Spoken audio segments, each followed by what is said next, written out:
কিরে আজকে না তোর রেজাল্ট দেওয়ার কথা, কত পাইছস? 2 পয়েন্ট। কিছে তুই 2 পয়েন্ট পাইছস? এই বয়সে আইসা আমি তোর মারে লয়ে কাপল ব্লক করি, পোস্টাররা আমারে রোস্ট করে, কমেন্টে মাইনসে আমারে গাইলায়, মাইনসে আমারে বড় ব্যবসায়ী কয়, তারপরও আমি কাপল ব্লক করি। কি লেগে করি? তোরে ভালো রাখার লাইগা, তোরে ভালো একটা কোচিং এ ভর্তি করে তোর যেন ঢাকা বিশ্ববিদ্যালয়ে তুই যেন চান্স পাস, এর লাইগা। আর তুই 2 পয়েন্ট পাস। তোর মারে মাইরা, তোর মারে দিয়ে লাইফ করায়া নিজে জেল খাটলাম। কি লেগে খাটলাম? যাতে 2 মাস জেল খাইটা কিছু টাকা ইনকাম করতে পারি। ওই টাকা দিয়া তোর আমি ভালো একটা কোচিং করাইতে পারি, ঢাকা বিশ্ববিদ্যালয়ে চান্স পাইতে পারো, যাতে তুই ওই টাকা দিয়া তুই একটা ভালো কিছু করতে পারো, ভালো রেজাল্ট আনতে পারো। না, এই তুই 2 পয়েন্টই পাইলি। তোরা দেখা তো আমি কোনো আশার আলো পাইতাছি না রে। তুই তো আশার প্রতিবিধি পাই দিস।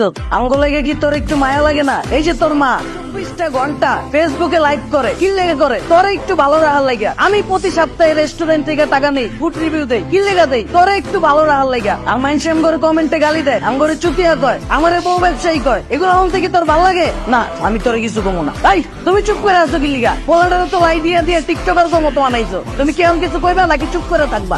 আমি আর কি করবো, আমি তো পুরাই হতাশ। ইনস্টাগ্রামে যার সাথে কন্ট্রোভার্সি করছি তার পোলা জিপিএ 5 পাইছে, আর আমার পোলা কি করছে? কিছু পায় নাই, ডাব্বা পাইছে। ভাবছিলাম যে ওর পোলারে নিয়ে রোস্ট করবো, আর আমার পোলা নিজেই আমার রোস্ট বানায় দিছে। কত শখ ছিল তোর নিয়ে, কত স্বপ্ন দেখছি, ভাবছি মানুষের মতো মানুষ হবি, মানুষ তো আর হইলি না। তোর জন্য কতটা কষ্ট করি, টিকটকে ওয়েস্টার্ন করে নাচানাচি করি, শর্ট শর্ট ড্রেস পরে ড্রেস রিভিউ করি, আর তুই কি করতেছিস? তুই তোর মতো চলতেছিস, তোর বাপের মতো হবি বড় হইয়া। হ্যাঁ, বাপের মতো কি কাপড় ব্লগার হবি, বউ ব্যবসায় হবি? তোর ভালো কোচিনে পড়ানোর লেগা টিকটকের মধ্যে সারাদিন নাচানাচি করি, এত কষ্ট করি, কি তোর একটু খারাপ লাগে না? মানুষ কত বাজে বাজে মন্তব্য করে। কত শখ করছিলাম তোর নিয়ে, যে ভালো একটা ইউনিভার্সিটিতে পড়াশোনা করাবো, মানুষজন জিজ্ঞাসা করবো আপনার ছেলে এত ভালো হয়েছে কিভাবে, মোটিভেশন স্পেস দেবো তোর নিয়ে। তুই কি করলি? সব তো ধুলাই হিসেবে দিলি। আম্মু, আমি তো পড়াশোনা করতে চাই না, কন্টেন্ট ক্রিয়েটর হতে চাই, সেলিব্রিটি হইতে চাই। দেখছনি কারবার তোমার আজকে না পায়া বলে এরকম হয়েছে, কন্টেন্ট ক্রিয়েটর হইতে চাই। হ্যাঁ, এখন তো আমার দোষ। কিছু হইলেই মা বলতে বলছে, হ্যাঁ কাপড় ব্লগ করা লাগবে না। তুমি তো আমার কোনো কথাই শোনো নাই, ফেসবুক থেকে কাপড় ব্লগ দিয়ে ভইরা ফেলছো। তোমার আমি বলতে যে না, যে আমি অন্য কিছু করি, আমরা আমার কথা তো শোনো নাই। এখন তোমার পর তোমার মতো হয়েছে, তোমার মতো একটা